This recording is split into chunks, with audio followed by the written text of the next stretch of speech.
Hi students, मैं मुनीसिबतुल्लाह ज़की आपका edu media में स्वागत करता हूँ। स्टूडेंट्स, हम लोगों ने यूनिट एंड डायमेंशंस के अंदर हम लोगों ने पढ़ा है फंडामेंटल क्वांटिटी, हम लोगों ने पढ़ लिया है ड्राइव क्वांटिटी। अब हम लोग डिस्कस करेंगे स्टूडेंट्स सप्लीमेंट्री क्वांटिटी पर। तो आइए स्टूडेंट्स, आज हम लोग बात करेंगे सप्लीमेंट्री क्वांटिटी से पहले हम लोग कुछ चीजें ऐसी हैं जिसे जानना हमारे लिए जरूरी है। वो ये है स्टूडेंट कि हम लोगों ने अभी तक जितनी भी क्वांटिटी पढ़ी है वो सब यूनिट की क्वांटिटी थी, सबके कुछ ना कुछ यूनिट थे। लेकिन कुछ ऐसे भी फिजिकल क्वांटिटी होते हैं जिसके यूनिट नहीं होते हैं, है ना, जिसको अपन कहते हैं यूनिटलेस क्वांटिटी। तो आइए हेडिंग डालते हैं, unitless quantity. Unitless quantity students, unitless quantity में आप आ जाओ। सबसे पहला एक आता है term refractive index. Refractive index, refractive index जो होता है स्टूडेंट्स, आपने इसे 11th में भी पढ़ा होगा लाइट चैप्टर के अंदर। रिफ्रैक्टिव इंडेक्स है ना। रिफ्रैक्टिव इंडेक्स बराबर क्या होता है students? Speed of light, speed of light in vacuum, speed of light in vacuum by speed of light in medium।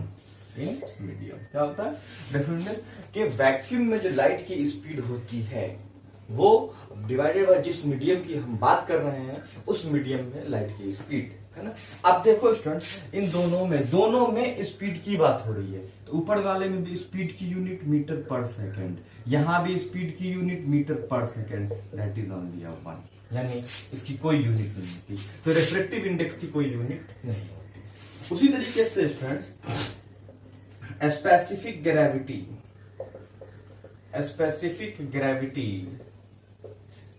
Specific gravity formula होता है स्टूडेंट्स डेंसिटी ऑफ substances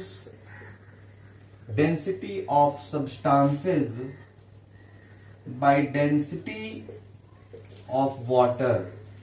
और students you know that density की unit क्या होती है? KG per metre cube is the unit of density. Density बराबर क्या होता है? Mass into volume. तो वॉल्यूम की यूनिट मीटर क्यूब, है ना। डेंसिटी बराबर क्या होता है फॉर्मूला? मास बाय वॉल्यूम, है ना। तो ये हो गया KG per metre cube also one. Okay student, that is the specific gravity. Next one होता है students coefficient of friction.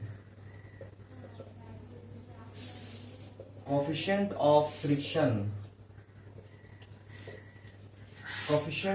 Friction formula होता है student frictional force by normal force इन सब पे हम लोग डिस्कस करेंगे नेक्स्ट में स्टूडेंट। फिलहाल अभी हमें याद देखो, दोनों में फोर्स है। फोर्स की यूनिट न्यूटन आल्सो वन। ये भी क्या है? यूनिटलेस क्वांटिटी है। I hope you are getting my point student, है ना। तो रिफ्रैक्टिव इंडेक्स हो गया, स्पेसिफिक ग्रेविटी हो गई, कोफिशिएंट ऑफ फ्रिक्शन भी हो गया। ये सब जो स्टूडेंट क्या है? यूनिटलेस क्वांटिटी है ना। इसमें कोई यूनिट नहीं होता, ठीक है ना। नेक्स्ट एग्जांपल्स और देख लेते हैं स्टूडेंट्स, है ना। चौथा नंबर कोफिशिएंट ऑफ रेस्टिट्यूशन बराबर होता है students velocity of separation divided by velocity of approach, है ना। क्या होता है स्टूडेंट्स? इसकी वेलोसिटी है तो मीटर पर सेकंड, आल्सो नीचे भी वेलोसिटी मीटर पर second, that is also one. Okay student, है ना। ये भी आपका क्या है? यूनिटलेस क्वांटिटी है। I hope you are getting my point students. तो ये सारी थी आपकी यूनिटलेस क्वांटिटी। ओके स्टूडेंट्स, अब अपन डिस्कस कर लेते हैं स्टूडेंट्स सप्लीमेंट्री क्वांटिटी पर। ये तो था आपका यूनिटलेस क्वांटिटी, है ना स्टूडेंट्स। ये कुछ आपको याद रखने होंगे। कोई भी आपके एग्जामिनेशंस में या कोई भी आदमी आपसे पूछ सकता है कि बेटा आप बहुत सारी फिजिकल क्वांटिटी है जिसके आप यूनिट जानते हो, बट कोई ऐसी भी फिजिकल क्वांटिटी है क्या जिसकी यूनिट नहीं होती? तो हाँ, कुछ है जिसकी भी यूनिट नहीं होती है। तो आइए स्टूडेंट्स, अब अपन थर्ड वन पे बात करेंगे, इसमें कुछ ज्यादा बात करनी है नहीं, है ना। सप्लीमेंट्री क्वांटिटी, इससे आप फिलहाल वाबस्ता हो, है ना, आपने बहुत बार पढ़ा है ट्रिग्नोमेट्री के अंदर भी, क्लास 10th में, यहाँ भी फिजिक्स के अंदर भी पढ़ा होगा, मैथ में आपको पढ़ाया जाएगा। सप्लीमेंट्री क्वांटिटी ये क्या होता है, मैं आपको एक बात बताता हूं इसमें। सबसे पहले सप्लीमेंट्री क्वांटिटी में है ना स्टूडेंट, तो सबसे पहले हम लोग सप्लीमेंट्री क्वांटिटी जब डिस्कस करेंगे तो सप्लीमेंट्री क्वांटिटी में हमें एक चीज बहुत जरूरी है स्टूडेंट जानना, ठीक है। आइए सबसे पहले सप्लीमेंट्री क्वांटिटी कौन कौन है, देखिए। प्लेन एंगल, क्या स्टूडेंट? प्लेन एंगल, है ना, प्लेन एंगल थीटा से रिप्रेजेंट करते हैं। तो प्लेन एंगल की यूनिट क्या होती है हमारा क्वेश्चन? प्लेन एंगल की यूनिट होती है रेडियन। क्या होती है? रेडियन। रेडियन क्या है स्टूडेंट?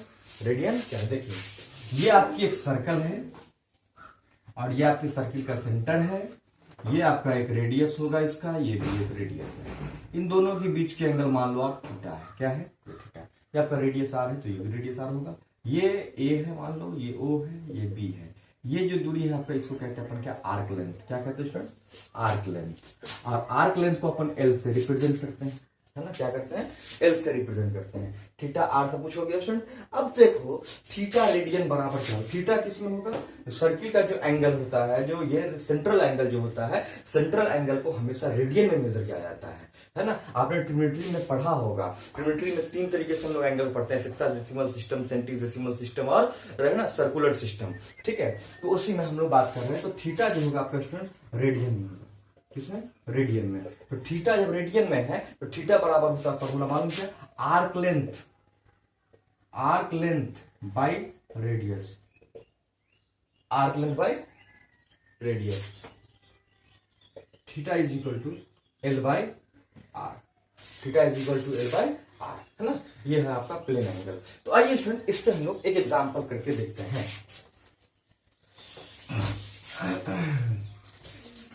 देखिए, एक एग्जांपल देखते हैं। आपने पढ़ा है theta is equal to 360 degree. इसे रेडियन में कैसे कन्वर्ट करें? इसे रेडियन में कैसे कन्वर्ट करेंगे स्टूडेंट्स? मैं अगर आपने नहीं पढ़ा है तो मेरे इस वीडियो में ट्रिग्नोमेट्री नाम का एक चैप्टर है ना, इसमें आप सर्च करेंगे ट्रिग्नोमेट्री में और वहां आप जाएंगे टाइप्स ऑफ एंगल में, तो वहां आपको इसके बारे में पूरा लेक्चर मिल जाएगा। मैं यहाँ पर सिर्फ डायरेक्ट समझा दे रहा हूँ। Theta is equal to 360 degree है स्टूडेंट। तो अगर इसे रेडियन में कन्वर्ट करना है तो मैं आपको रिलेशन बताता हूं। पाई रेडियन होता है स्टूडेंट 180 डिग्री के बराबर। कितना के? 180 डिग्री। ये रेडियन का सिंबल है। और 180 डिग्री इज इक्वल टू होता है स्टूडेंट पाई रेडियन के। ओके, तो आप देखें theta is equal to 360 degree है ना। तो देखिए हमें क्या करना है, इसको रेडियन में कन्वर्ट करना। We know that 180 degree is equal to pi radian. तो 1 डिग्री इज इक्वल टू कितना होगा स्टूडेंट? Pi by 180 radian. होगा नहीं होगा? यस होगा। तो अगर पाई बाई 180 रेडियन है, 1 डिग्री बराबर इतना रेडियन, तो इतना डिग्री बराबर कितना रेडियन? तो 360 into pi by 180 36 2 pi radian. Okay student, तो 360 डिग्री इज इक्वल टू कितना रेडियन हो जाएगा आपका?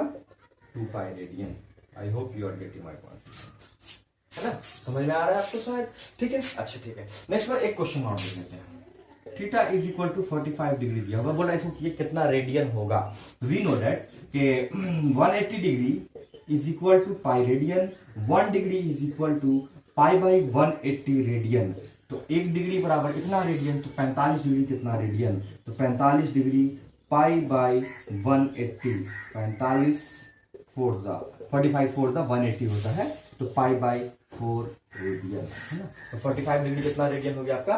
Pi by 4 radian. I hope you all are getting my point students. आइए नेक्स्ट वन स्टूडेंट, एक चीज इंपॉर्टेंट पॉइंट आप लिख लेंगे, वो तो आपने डब्बा में डाल ही दिया होगा। ये एक चीज और होता है स्टूडेंट्स कि अगर इसी को हम इंपॉर्टेंट पॉइंट में ये कह दें, अगर इसी को लिख दूं इंपॉर्टेंट पॉइंट, पहला डिग्री बराबर होता है students radian into pi by 180, और दूसरा होता है स्टूडेंट्स रेडियन बराबर डिग्री इंटू 180 बाई पाई। ये ठीक है ना। डिग्री बराबर कितना होगा, जो रेडियन दिया होगा डिग्री, रेडियन को डिग्री में convert, radian into pi by 180, और रेडियन में अगर कन्वर्ट करना तो degree into 180 by pi. I hope you all are getting my point. तो ये था स्टूडेंट्स आपका सप्लीमेंट्री क्वांटिटी। ओके स्टूडेंट्स, फिर हम लोग नेक्स्ट वीडियो में मिलेंगे स्टूडेंट। जब तक के लिए best of luck. Next video में हम लोग स्टूडेंट डायमेंशन फॉर्मूले पे बात करेंगे, डायमेंशन पे बात करेंगे। हमारे साथ बने रहने के लिए आपका बहुत बहुत शुक्रिया।